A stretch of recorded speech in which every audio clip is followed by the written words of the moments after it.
Welcome back, folks. This is Chambles. We like good RNG games. Welcome back to the story of Andrew the human wanderer, who wandered into this dungeon in search for his friends, and he's going to go now and explore the first floor of this dungeon.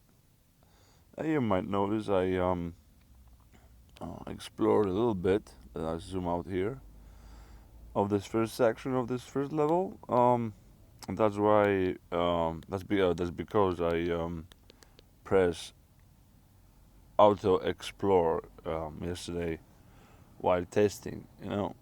There's part 0 in the series, so go check that out. There's a little introduction of Andrew. And yeah, let's begin. Let's go around, see our first enemy, and it's a rat.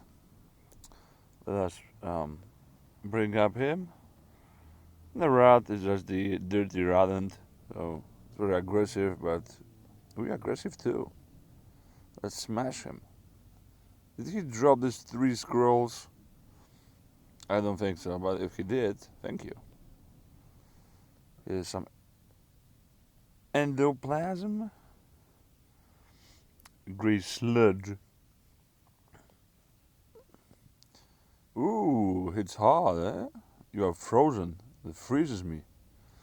Oh. Oh, I forgot. We are not supposed to hit. We're supposed to cast spells, eh? Oh, we don't know any spells yet. We should have memorized Magic Dot. Well, that might be a short life there for Andrew if he doesn't survive this fight. Oh, we missed.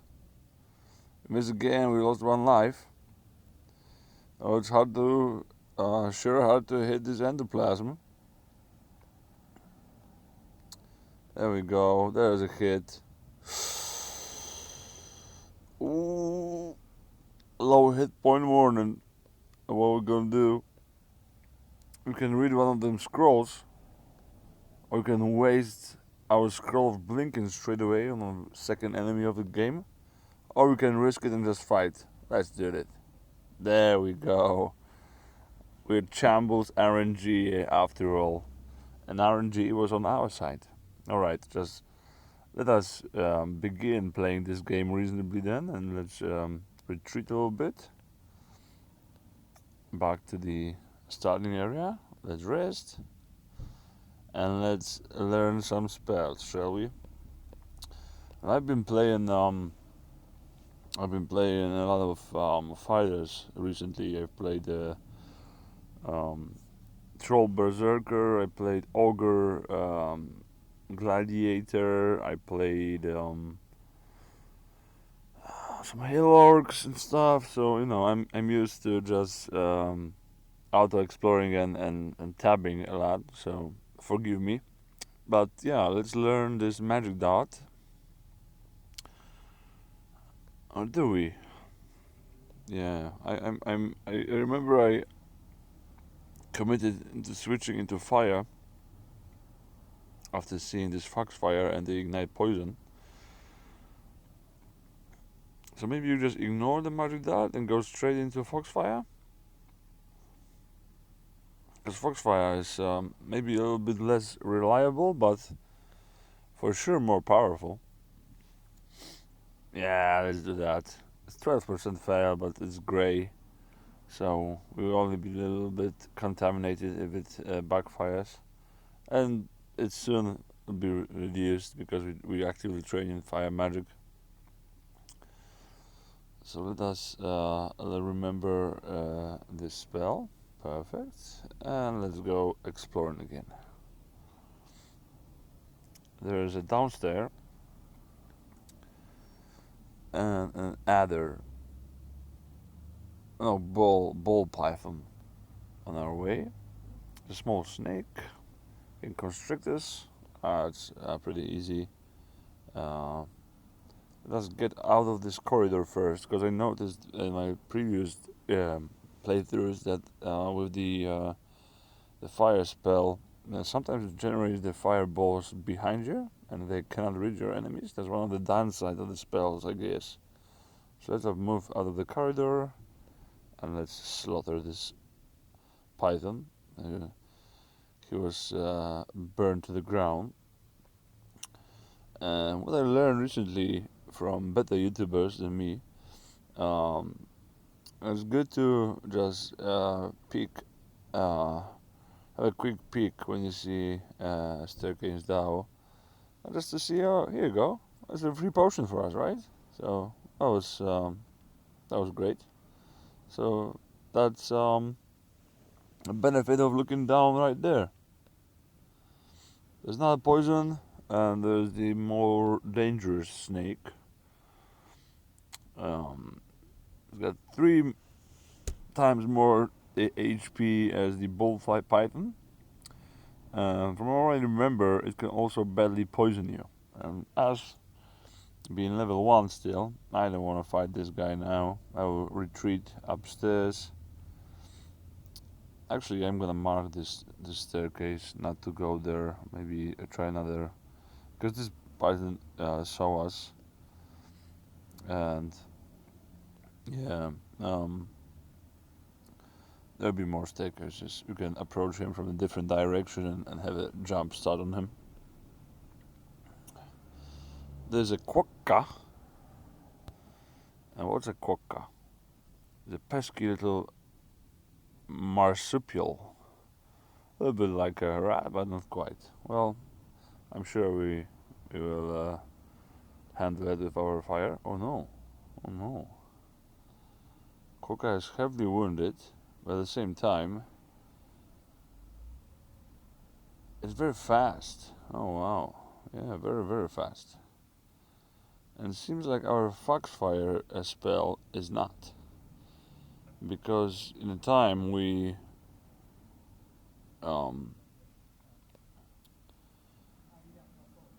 cast our spell, the quokka bitten us, or tried to bite us twice, or thrice even. I wish they told you how long the casting takes. You know, they tell you the range, the noise and stuff, but they don't tell you how much time it takes to cast stuff actually. So I'm a little bit scared here. Cause we have half health, but yeah, let's just go for it.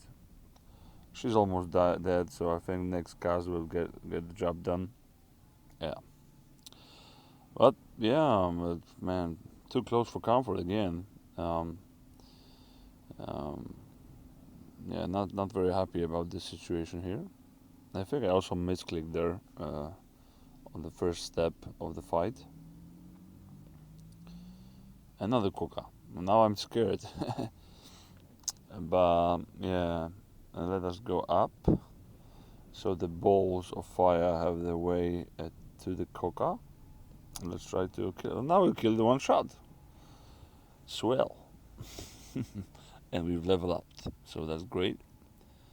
We are able to memorize another spell. Well, we could have if we had level 2 spell, but we don't. So we have to wait. Plus, yeah, it will take some time before we can ignite the poison.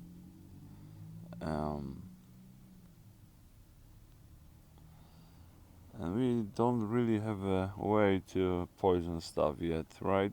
We could poison stuff with this thing. I don't remember this spell being very good. The range sucks on it.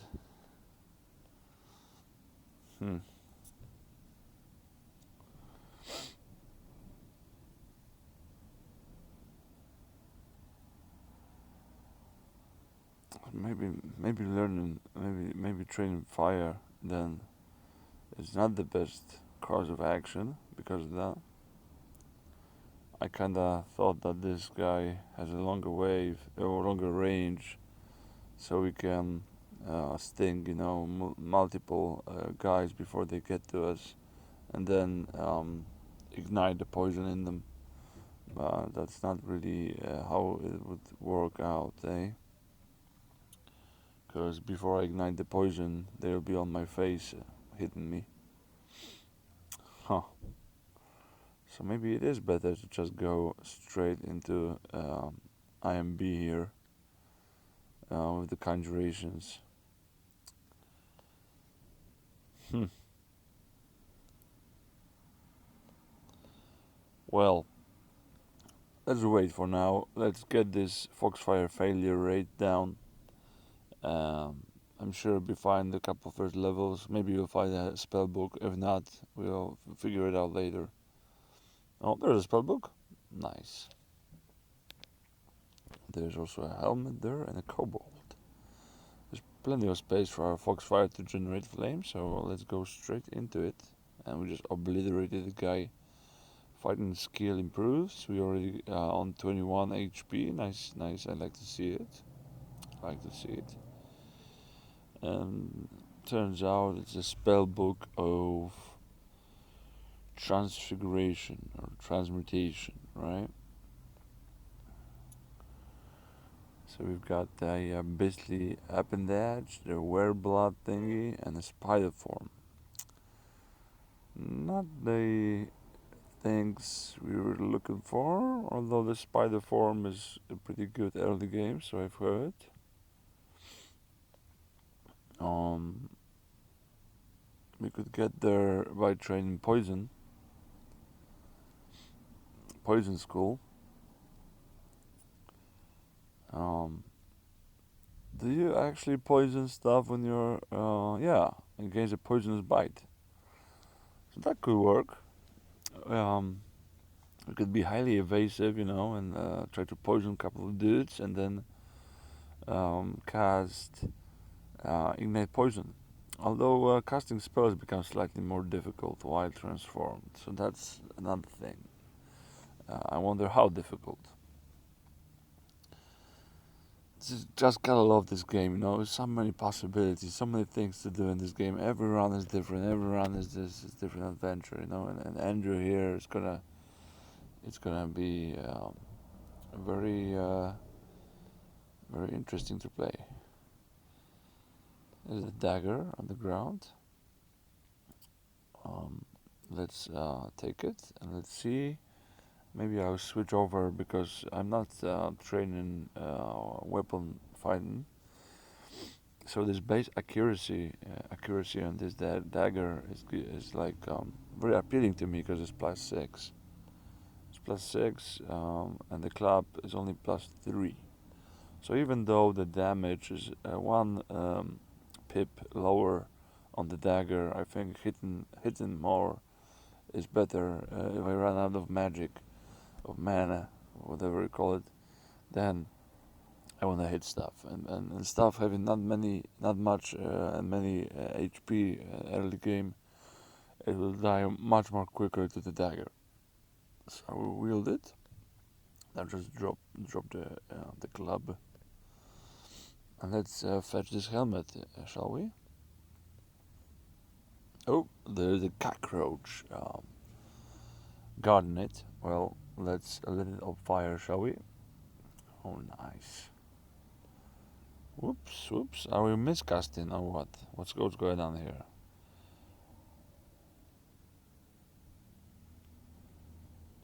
Foxfire hits the giant cockroach but does no damage. So it failed to do damage to the cockroach twice. Well, maybe we took too close to the wall and one of the flames doesn't want to hit the cockroach. So let us get out of the wall and let's try again. There we go, much better. Well, let's try to use our dagger to make the finishing blow.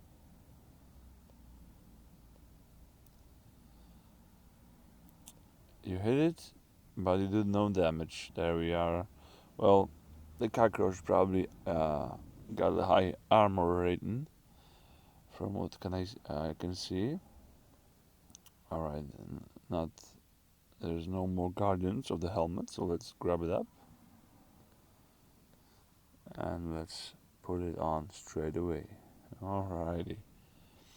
Finish putting on your helmet, and our AC increased to 4. So it's slightly more safe now.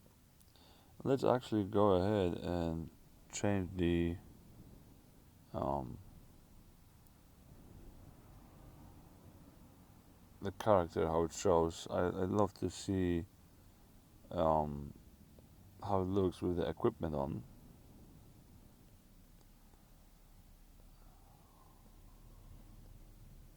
There we are. So this is how Trambles looks like,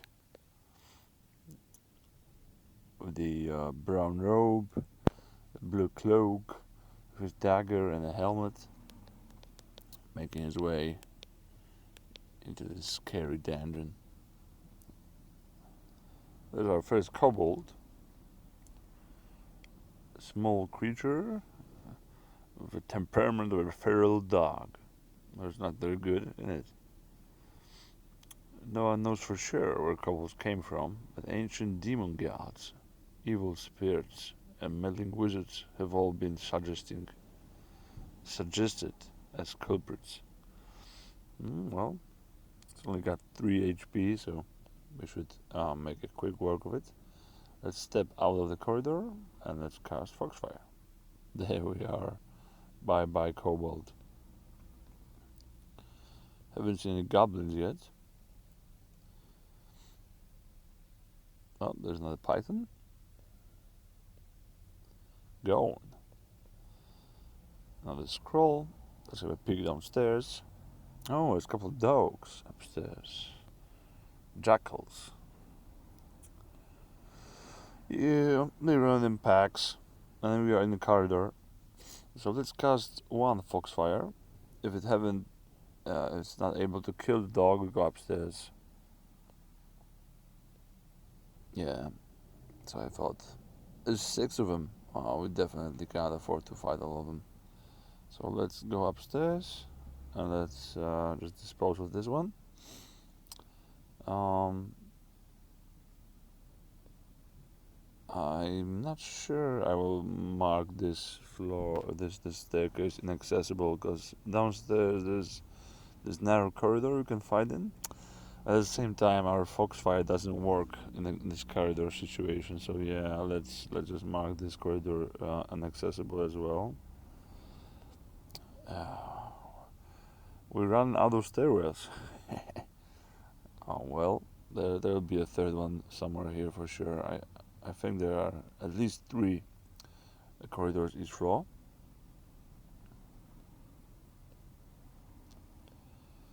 Let's rest up.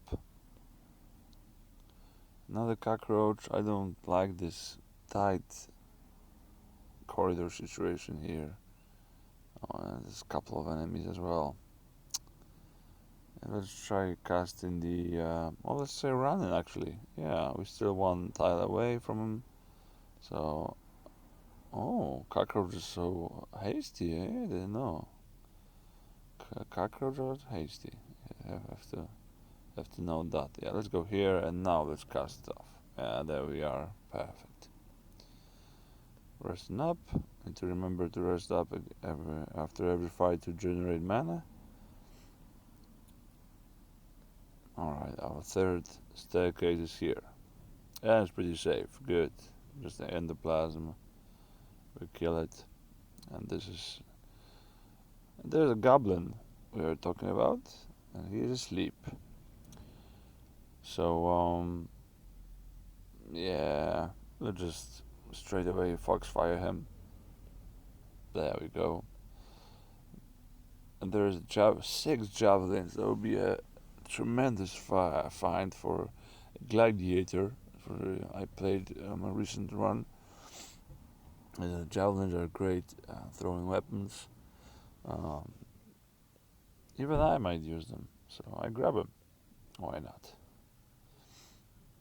There are even some stones here carried by the kobold. They are also good. Mostly for melee characters, right? I can throw them around. Early game, try to get a little bit of an advantage for the upcoming fight when the monster is closing down on you. Not as much with the spellcaster because we're already casting the spells from this to a distance. So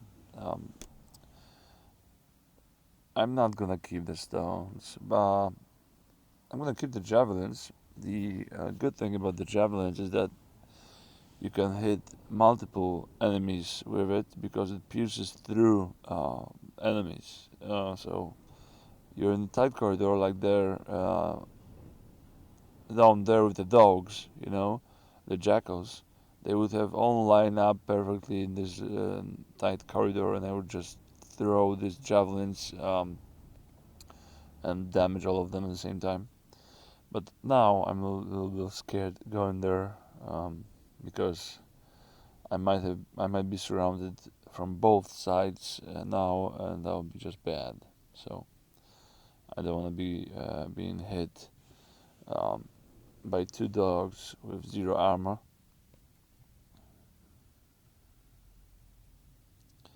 There's not a goblin. Perfect. There's a staircase down, but this is a hatch in the ground. So the hatch is a different kind of staircase that when you go in, you can't go back. So it's one-way passage, very dangerous. But sometimes, you're running from foes, and this is the only way out. And maybe you already explored the floor downstairs, so it's a quick way to go there as well. So there are options with hatches. Not used very frequently. Whoa! What happened there, Jaleb? Jaleb's Weapon Boutique. Oh, there were sure some weapons tested around, eh? Look at this bloodbath, man. What the... Oh, I hope Jaleb's still alive. Well, let's see what you got on offer, man. Oh, there's a +5 Sword of Power. There's a Vorpal. And what Vorpal is, it adds roughly 10% damage to hits, from what I heard. So if the damage rating is 22, it will add 2 or 3 damage to every hit. So it's not too bad. It's not too bad. It's pretty expensive though. 880 gold. It's not what I want to pay for a sword like that. There's a +3 Falcon, which is much cheaper, much more now reach, but yeah, we don't want to focus on weaponry, melee weaponry. Much preferred if this was an armor shop to get some sweet robes or stuff. There's not a quokka, but it's plenty of distance. And level 3, guys. Fire magic goes up. It's nice. Alrighty, and we got a choice of the attributes. Every after level 3, every 6 levels we'll be getting a couple of attributes. And since we've chosen the path of spellcasting for now, we'll go up with the intelligence. I think it'll raise up power of our spells. The spells will be easier to cast as well. So Foxfire is down to 9% failure, so that's good. Still 1d5 there in damage. Maybe that will increase. Power at 32%, so not too shabby. We can memorize level 3 spells now, so we could memorize the spider form. Yeah, and I think I'm gonna go for that. I think I'm gonna switch from fire into poison because it's ignite poison without the poison itself does nothing. So train fire more. It's not beneficial anymore. I will leave it for a little bit longer just to get the Foxfire down to like 6 or 5% failure, so it's really reliable. And then we switch into poison. Go for the spider form. Test that out. One thing about HuWn, oh, we're done exploring on this floor, perfect. One thing good about HuWn is that, with the aptitudes you've got, so it's all basically zeros. So it's easy to train skills, any skill you want. So it's like a jack of all trades. I can easily switch from fire to the poison. It's not like it's -3 or anything. Alright, and we finish exploring the floor by this faded altar to the unknown god. If you worship by this altar, you will get a random god. We don't really want to do that, do we? Although we enter a human wanderer, maybe we've entered the crypt with a god already, and maybe we would pray to our god at this altar. You know what, guys? Let's go for it. Let's have some fun. We like RNG, but we love RNG, right? Yeah. Why not? Let's kneel. And yes, let's convert to this guy. And Jivia accepts your prayer. Jivia welcomes you. Alright, who's Jivia? Oh, this is a slime god. Oh, wow. We've been converted to a slime god. Nice. I heard that this is pretty rare of a god. You cannot encounter it in the temple. I don't think so. It has only a random chance to appear in the sewers. So basically, most often you have to wait until there to be able to worship her. So it's pretty good, actually. I'm not sure how Andrew ended up as the poison god worshipper, but here we are. Jiva is an ancient deity of the slimes. Followers are expected to support the spread and satisfaction of their fellow slimes by allowing them to consume items, and are forbidden from harming any slimes. Especially favored followers will become as shapeless as their god, mutating widely. So there's mutation going on, and slimes and stuff. So Jiva is aware of our devotion, so nice. And what's good about the random faded altars is that when you worship a random god, you start with 2 pips in piety. So my health and magic is already accelerated because of that rate of regeneration. And soon Jiva will protect us from corrosion and start mutating our body.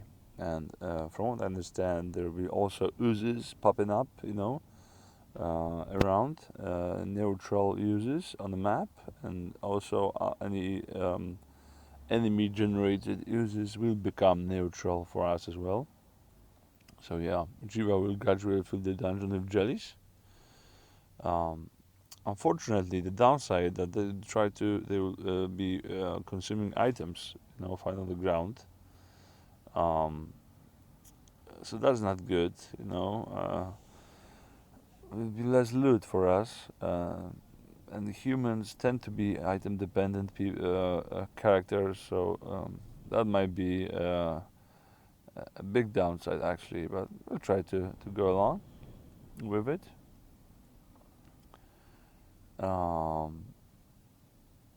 Yeah, then we get some nice skills like turning the monster into slime later. Jiva likes when we explore the world, so I would think that the piety will go up faster rather than slower. And the powers are affected by the invocation skill, which we easily can train up later. And this is what Jivia dislikes. Kin slimes. We'll see. Maybe when we get powerful, we will abandon her if the slime situation is cumbersome. But yeah, pretty interesting, right? Let's go to floor 2. This is the hatch, and this is the forbidden one, and this is the one that we're gonna go down with. Alrighty, so that was floor 1 of the dungeon, and we're on floor 2 now. A little bit happened. We've been dead a couple of times, nearly dead a couple of times because of my stupidity. Being a mage, I forgot to learn a spell. um, yeah, we found a helmet and dagger, and we found ourselves worshippers of the slime god Jiva. So yeah, um, I wonder what happens next. Stay tuned, folks. Thanks for watching, and all the best. Alrighty, testing some more of this recording software because it's hard to transition from the mobile screen to the 16 by 9 or whatever YouTube resolution. So I try to play horizontally now. And I'll be testing how to maybe trim the video later for it to be seen better.